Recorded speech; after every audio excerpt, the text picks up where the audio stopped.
king of the Underworld. Chapter 2.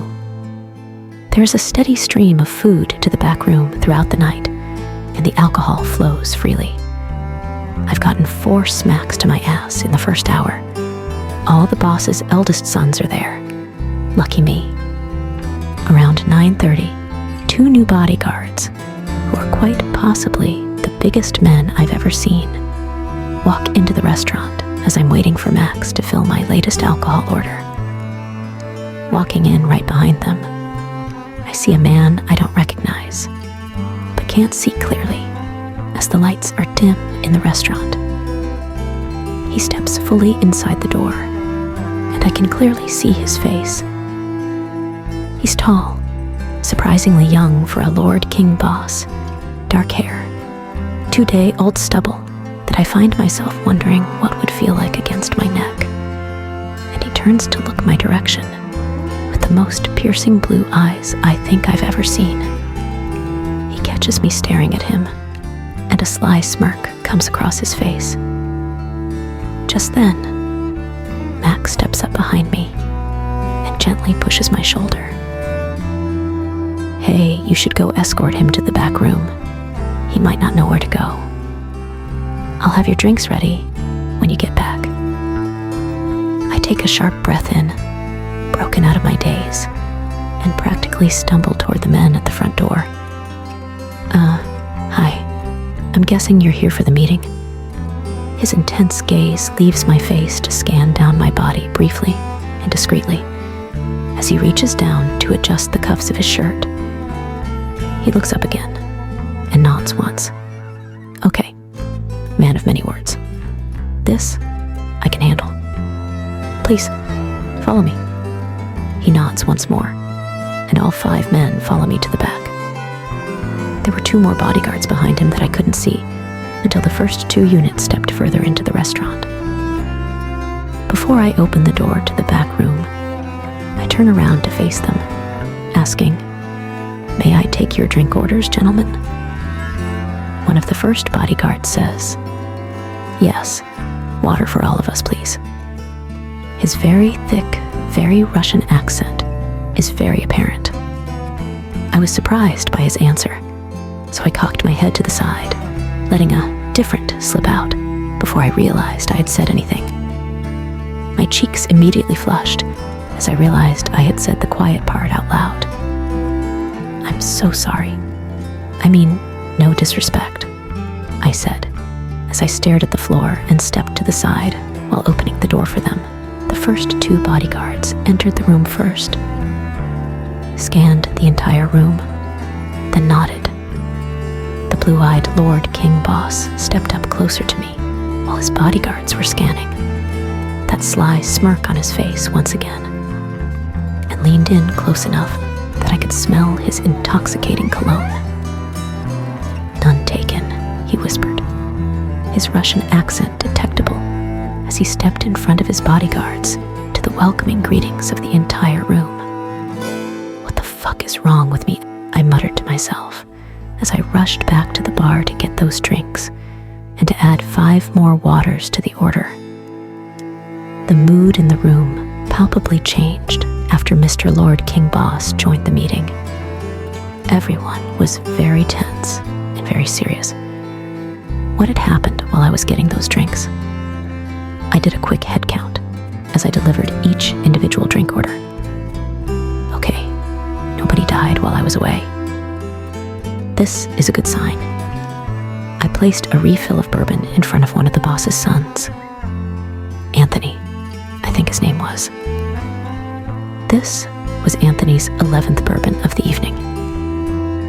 Max knew better than to water down these drinks, so Anthony was getting the good stuff, at full strength. In layman's terms, Anthony was drunk off his ass. No sooner had the glass hit the table, and Anthony reached back and smacked my ass with such force that I was thrown forward onto the table, giving the men across from Anthony a full view down my shirt.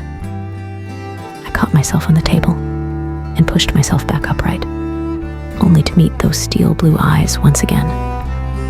Only this time, he wasn't smirking. Instead, His jaw was clenched. I could feel my cheeks turning fully red as I apologized under my breath and quickly left the room. As soon as the door closed, I rushed through the kitchen and out the back door. Ugh, I hated the last Thursday of the month. I walked to the dumpster and back a couple of times when I heard the kitchen door opening. One of the giant bodyguards came out first, quickly followed by the new guy. I stopped my pacing, not knowing how I was going to walk past him to get back to the restaurant. He turned to his bodyguard, who handed him a cigarette and a lighter. Lazily putting the cigarette between his lips, he tilted his head down slightly as he cupped his hands around his face to light it. When the flame ignited, his face was illuminated, revealing that his blue eyes were focused on me. I was still frozen in the same spot, wondering how I was going to walk casually by this very powerful man back into the restaurant. Oh, for fuck's sake, just do it. After all, you have a job to do, Seffi. I took a deep breath and walked up to the back door. I kept my gaze down until just before I reached the two men, but quickly glanced up and gave them the best smile I could muster before reaching for the door. Just as my hand was about to make contact with the door, he reached out and gently grabbed my wrist, causing me to look at him in fearful confusion. He must have seen the fear in my eyes, because he immediately let go and raised both of his hands. Hey, not gonna hurt you. I just want to ask you some questions, he said. His blue eyes, now darker, were so intense that it felt like he might be looking into my soul. Sure.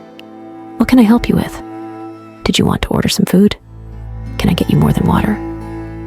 He let out a small chuckle, as did his bodyguard. What was so funny about me doing my job?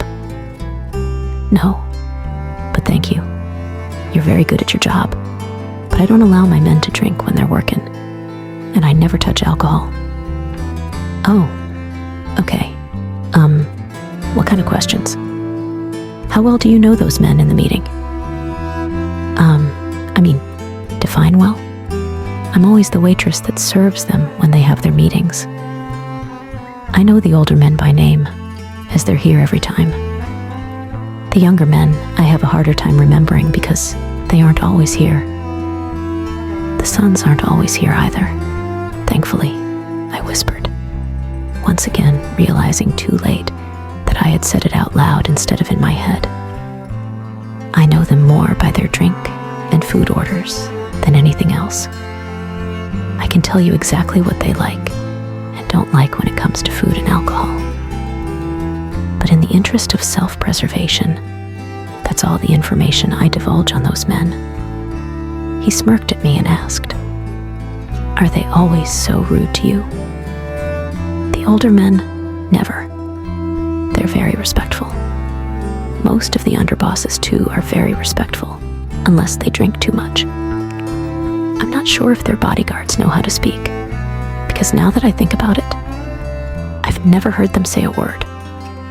The sons, though, what you saw earlier is a normal occurrence, especially when they're all here. It's like they try to outdo each other.